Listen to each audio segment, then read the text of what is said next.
Hello students, today we'll go for third video, that is polymers part 3. In this video, let us study about rubber, biodegradable polymers and non-biodegradable polymers. In that, first let us study about rubber. Rubber is an elastomer that are obtained from latex, which is a milky colloid produced by rubber tree. What do you mean by rubber? Rubber is an elastomer that are obtained from latex, which is a milky colloid produced by rubber tree. See here, this milky colloid, which is nothing but rubber. This white fluid is nothing but rubber. Now we'll see how to collect the sample. This is the way of collecting sample. That means rubber latex from rubber tree. This process is nothing but rubber tapping. Rubber tapping is the process by which latex is collected from the rubber tree. In this video, this person is tapping, nothing but peeling the bark of the rubber tree to collect rubber latex. The latex is harvested by slicing a groove into the bark of the tree at a depth of quarter inch with a knife like this.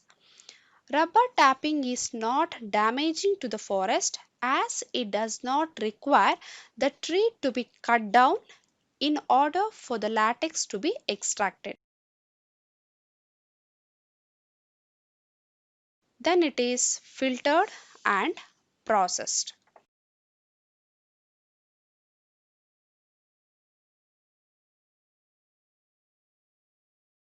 Okay, now we'll see the types of rubbers. Two types of rubbers are there. They are natural rubber and synthetic rubber. In that, we'll see natural rubber. Natural rubbers are addition homopolymers. Natural rubbers are what? They are addition homopolymers. What do you mean by addition homopolymers? Addition homopolymers are nothing but repeated addition of same type of monomers possessing double or triple bond. Addition homopolymers are what? They are repeated addition of same type of monomers possessing double or triple bonds in them. These natural rubbers are elastic in nature. Natural rubbers are elastic in nature. Why? Because in the natural rubber, weak van der Waals force of attraction will be present. That's why these natural rubbers are elastic in nature. And also it is termed as elastomer and it is obtained from the bark of rubber tree. What do you mean by bark? Bark is nothing but outermost layer of stem. And these trees are normally found in India, Sri Lanka, Indonesia, Malaysia, and in South America. The name of the tree is Hevea brasiliensis. The name of rubber tree is Hevea brasiliensis. This natural rubber is a polymer of monomer called isoprene. Natural rubber is a polymer of monomer called isoprene. The IUPAC name of isoprene is 2-methyl 1,3 butadiene. Once again, I'll repeat the IUPAC name of isoprene, that is 2-methyl 1,3 butadiene. So this is the formula of monomer called isoprene, that is CH2 double bond CCH3 CH double bond CH2. Since isoprene has two double bonds, it still retain one of them after polymerization. That means after polymerization, it will retain one of that two double bonds. and this natural rubber has the cis configuration for methyl group. So natural rubber has what? It has cis configuration for the methyl group, and this is the partial structure of natural rubber. The cis polyisoprene molecule is nothing but natural rubber. Cis polyisoprene molecule is nothing but natural rubber. Natural rubber consists of various chains that are held together by weak van der Waals interaction and has a coiled structure. This natural rubber exhibit elastic properties and thus it can be stretched like a spring. So next we'll see vulcanization of rubber. He is Charles Goodyear and he was an American chemist, and he discovered the process of vulcanization in 1893 to modify the properties of natural rubber. He discovered the process called what? Vulcanization in 1893 to modify the properties of natural rubber. So, what is the purpose of carrying this vulcanization? Because natural rubbers are soft, sticky, and has less tensile strength. To make natural rubber more strong, tough, and elastic, it is subjected for vulcanization. Now, we'll see the definition of vulcanization. So, vulcanization is the process of heating of rubber to 373 to 413 Kelvin temperature with calculated amount of sulfur to impart high elasticity, tensile strength and resistance to abrasion. So once again we'll repeat the definition of vulcanization. Vulcanization is the process of heating rubber to 373 to 413 Kelvin temperature with calculated amount of sulfur to impart high elasticity, tensile strength and resistance to abrasion. So this is the structure of vulcanized rubber. Normally, to manufacture rubber tires, 5 to 8% of sulfur is used, and that sulfur acts as cross-linking agent. See, this is the cross-link of sulfur, and the sulfur acts as a cross-linking agent. The presence of double bond in natural rubber permits the formation of sulfur bridge between different chains. The presence of double bonds in natural rubber permits the formation of sulfur bridge between different chains. In this image, he is testing the quality of rubber. Next, we'll see the uses of this vulcanized rubber.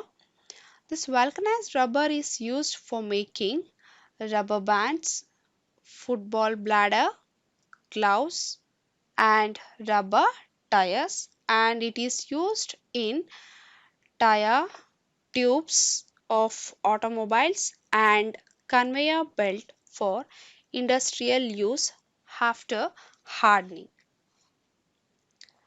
Okay, next we'll see about synthetic rubber. Synthetic rubber is any vulcanized rubber like polymer which is capable of getting stretched to twice of its length. That means we can stretch twice of its length. However, it return to its original shape and size as soon as the external stretching force is released.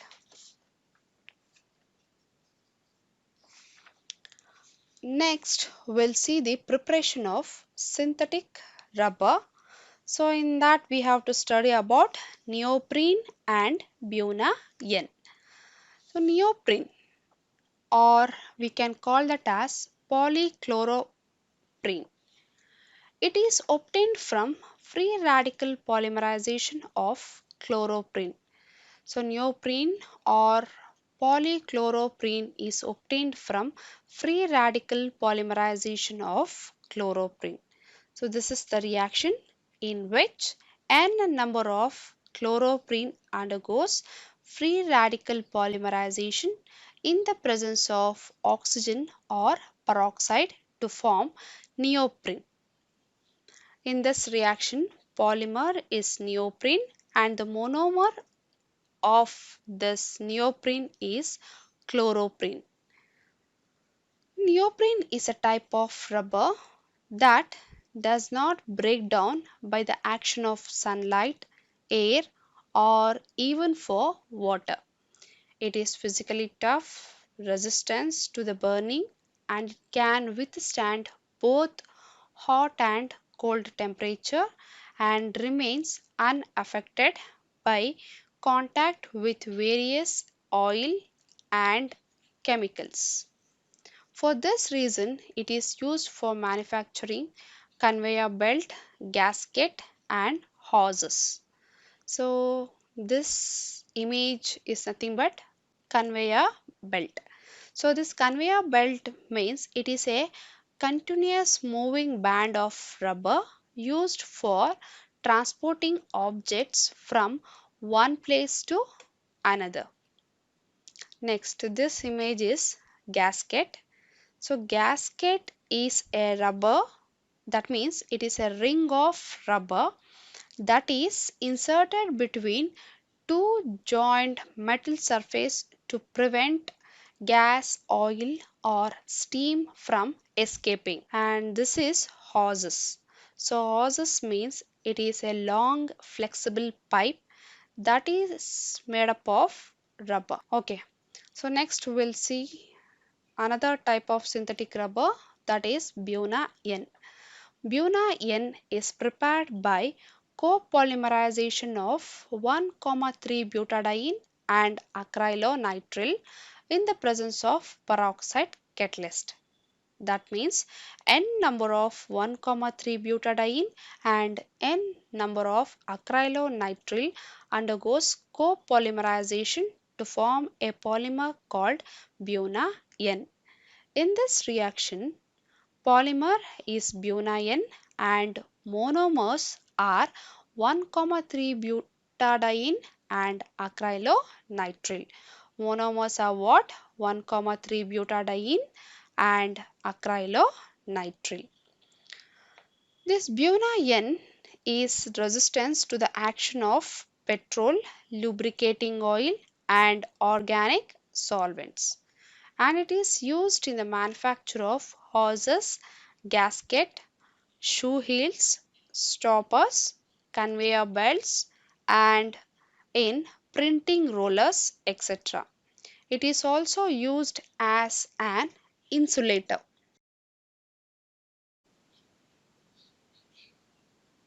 Next, last concept of this chapter is biodegradable polymers. Biodegradable polymers are the polymers which have the ability to break down by biological means are called biodegradable polymers. That means the polymer which undergoes decomposition in the environment by the action of bacteria, that is nothing but biodegradable polymers. Here polymers will undergo decomposition in the environment by the action of bacteria is nothing but biodegradable polymers. So once again we'll repeat the definition of this. Polymers which have the ability to break down by biological means are called biodegradable polymers. Example: poly-beta hydroxybutyrate, co-beta hydroxy valerate, that is nothing but PHBV. In short form we can write this polymer name as PHBV. So PHBV stands for poly-beta hydroxybutyrate co-beta hydroxy valerate. Thus, PHBV is obtained by copolymerization of 3-hydroxybutanoic acid and 3-hydroxypentanoic acid. This PHBV is obtained by what? By copolymerization of 3-hydroxybutanoic acid and 3-hydroxypentanoic acid. In this 3-hydroxybutanoic acid, OH group is on third carbon atom. So prefix is 3-hydroxy and 4 carbon atoms are there in the parent chain. So root word is butane and terminal E in the butane is replaced by oic acid because of the presence of carboxylic group. So the name of this monomer will become 3-hydroxybutanoic acid. Similarly, here also OH group is on third carbon atom. So prefix will become 3-hydroxy and 5 carbon atoms are there in the parent chain. So root word will become pentane. Here also terminal E of pentane is replaced by oic acid. So because of the presence of carboxylic group, so its name will become 3-hydroxypentanoic acid. Now when you treat 3-hydroxybutanoic acid and 3-hydroxypentanoic acid, they undergoes copolymerization to form PHBV. Now we'll see how to write the product formula. To write product formula, we need to write both monomers together. Here we should start with O because H of 3-hydroxybutanoic acid will condense with OH of another 3-hydroxypentanoic acid's carboxylic acid and eliminate as water. So we should start with O in the product side. Then CH3 is there. So write CH3. CH2, CH2, CO, CO, O, O, CH, CH2, CH3. Here also write CH, CH2, CH3. Then finally write just CO, CO because OH of this acid condense with another 3-hydroxybutanoic acids H and that will also eliminate as water. This is the main product, that is PHBV. In this reaction, polymer is PHBV and monomers of PHBV are 3-hydroxybutanoic acid and 3-hydroxypentanoic acid. Next, we'll see nylon 2, nylon 6. This is also an example for biodegradable polymers.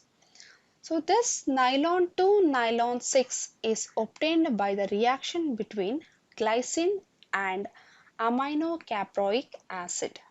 This nylon 2, nylon 6 is obtained by what? By the reaction between glycine and aminocaproic acid. The formula of glycine is NH2CH2COOH and aminocaproic acid formula is NH2CH2O5COOH. Now, these two monomers undergoes condensation reaction to form nylon 2, nylon 6. To write product formula, we need to write the formulas of both monomers together. Here in product side, instead of writing NH2, just write NH because this H of NH2 group condenses with OH of another aminocaproic acid. So just write NH. CH2 is there, so write CH2. CO, CO. Here, new bond formation takes place between these two monomers by the elimination of water. NH is there, write NH. CH2 whole 5, CH2 whole 5, CO, CO. Here also, this OH combines with another H of glycine and eliminates as water. And put bonds on either side like this along with bracket and mention small n as subscript. This type of bond indicates the continuation of chain on either side.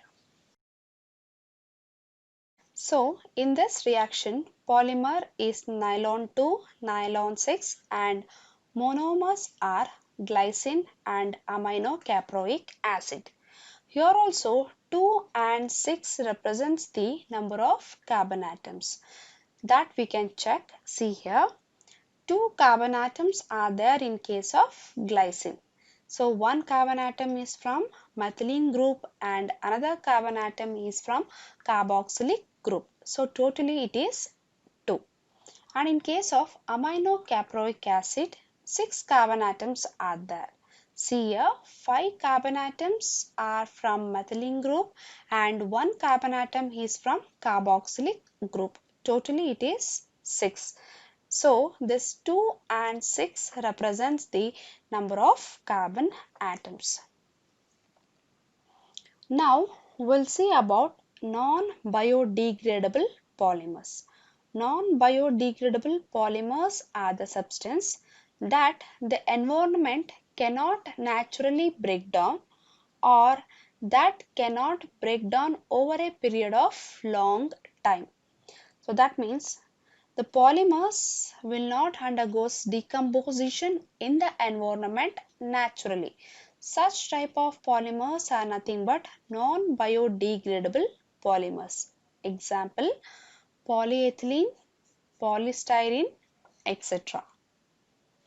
Now we'll see the list of some polymers and its monomers. See here, all these are polymers and these are all the monomers of its respective polymers. So we'll see one by one. For polythene, the monomer is ethene. For nylon 6,6, the monomers are hexamethylene diamine and adipic acid. For polyvinyl chloride, that is nothing but PVC, its monomer is vinyl chloride. For Buna S, monomers are 1,3 butadiene and styrene. For Teflon, monomer is tetrafluoroethene. And for polyacrylonitrile, the monomer is acrylonitrile. For nylon 6, monomer is caprolactam. And for pterylene, or else we can call that as dacron. Both are same. For that, monomers are terephthalic acid and ethylene glycol. For bakelite, monomers are phenol and formaldehyde. And for urea formaldehyde resin, monomers are urea and formaldehyde. For Buna N, monomers are 1,3 butadiene and acrylonitrile. For natural rubber, monomer is isoprene. For neoprene, monomer is chloroprene. And for PHBV, so PHBV is nothing but polybeta hydroxybutyrate co-beta hydroxy valerate. It is a polymer and the monomers of this polymer is 3-hydroxybutanoic acid and 3-hydroxypentanoic acid. So next, nylon to nylon 6, its monomers are glycine and aminocaproic acid.